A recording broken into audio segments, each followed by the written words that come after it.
I was at Euston station. An elderly woman came up to me and started talking to me. She asked me if she could ask me some questions. She showed me a picture of herself in a polythene see-through bag. I didn't look very closely at it, but I thought I saw the word marketing. My train was delayed, so I said OK. She said that it was to improve the service. I said OK, and she rummaged around in her bag and took out a clipboard. On the clipboard there was a list of questions. She said, "Are you travelling today?" "Yes," I said. "Are you travelling for business, leisure or family reasons?" I said, "Family reasons." She said, "Do you ride a horse?" I said, "No." She said, "When a piece of bread is smaller than the slot in the toaster, then assuming you turn off the toaster for health and safety reasons, do you A, stick a knife in the bread and hook it out, B, pick up the toaster, turn it over and shake it out, C, leave it in there?" I said, B, I turn the toaster over. She said, "Do you travel first class or second class?"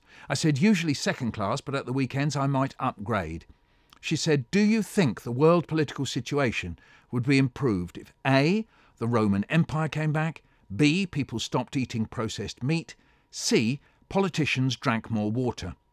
I said, "I don't think any of those. Can I say none?" She said, "I'm the one asking the questions." I said, "I know." She said, "I'll take that as A." I said, "The Roman Empire one?" She said, "Yes." I said, "The Romans didn't have trains." And she said, "Well, if they did, they would have made them run on time." I said, "Except towards the end, when they were leaving here and going back to Rome. The trains wouldn't have been on time then." She said, "I've made a note of that." I said, "Thanks." And she said, "On a scale of 10, do you think the following would improve the service?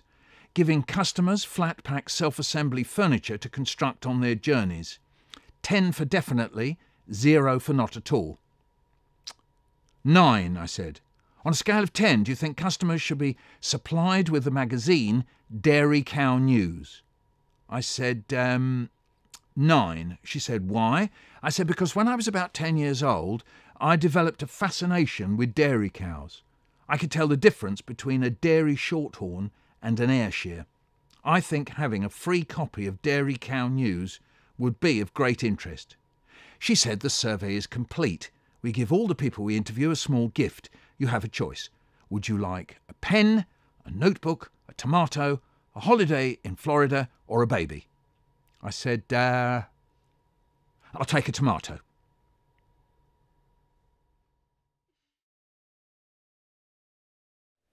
Hello, I'm Michael Rosen and I've written Unexpected Twist, a retelling of the classic Oliver Twist by Charles Dickens.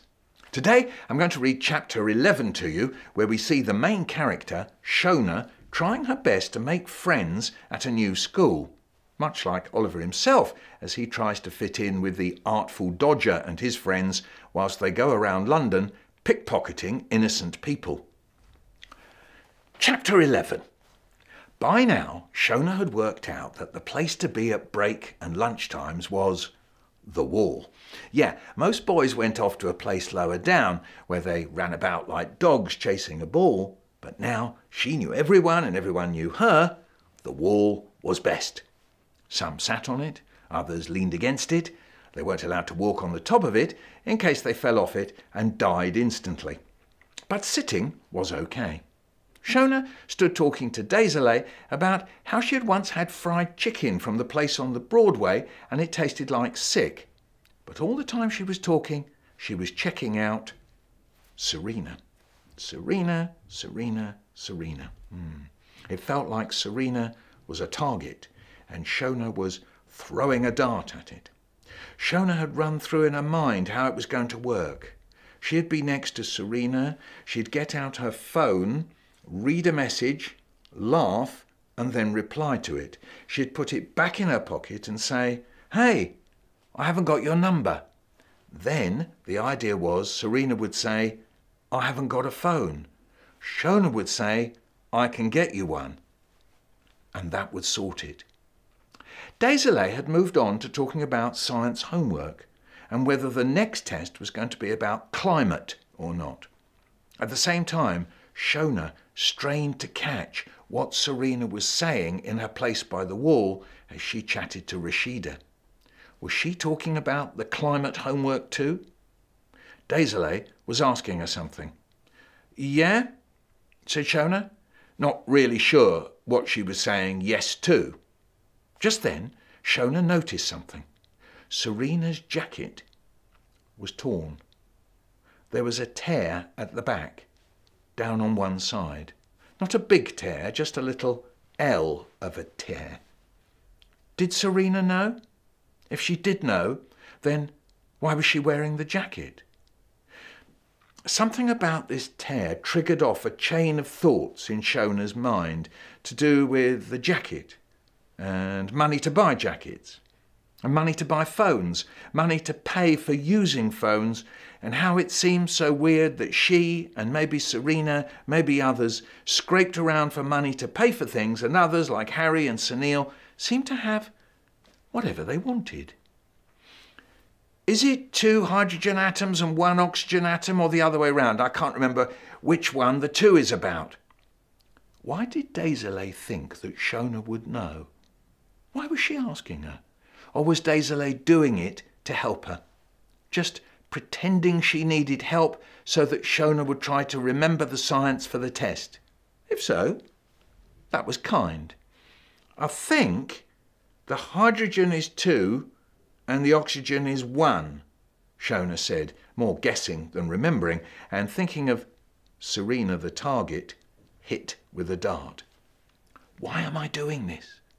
Just because they got me a phone doesn't mean that I have to hook Serena into this. But then, thinking of hooking and being hooked, she thought, why am I hooked? Her mind flashed back to that D8 when all it was about was this boy giving her a phone, which was great, but now it was all about getting Serena hooked in. And she was doing a favour for that Pops guy sitting in his flat with those boys like Gaz and the rest doing little sly laughs.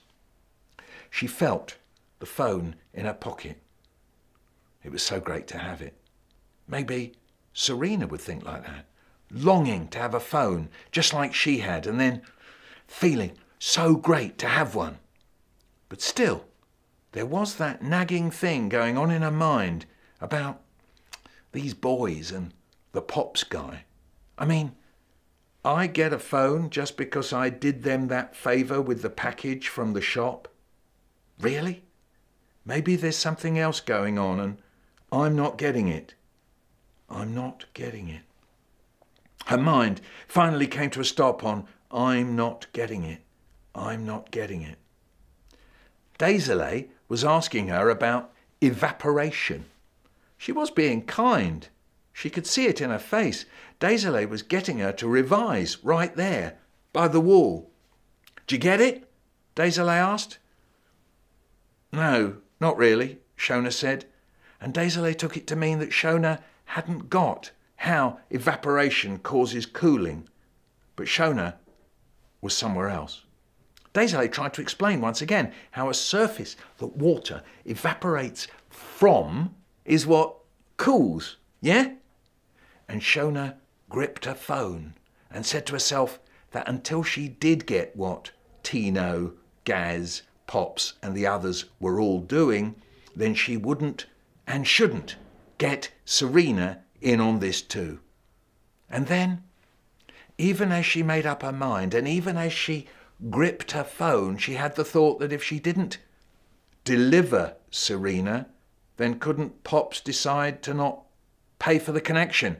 Yes, he could, she answered herself. He can do what he wants, him in his little beard and his belly fighting to get out of his shirt and his "have a chocolate, young lady," or whatever. "Go on then," Daisy said.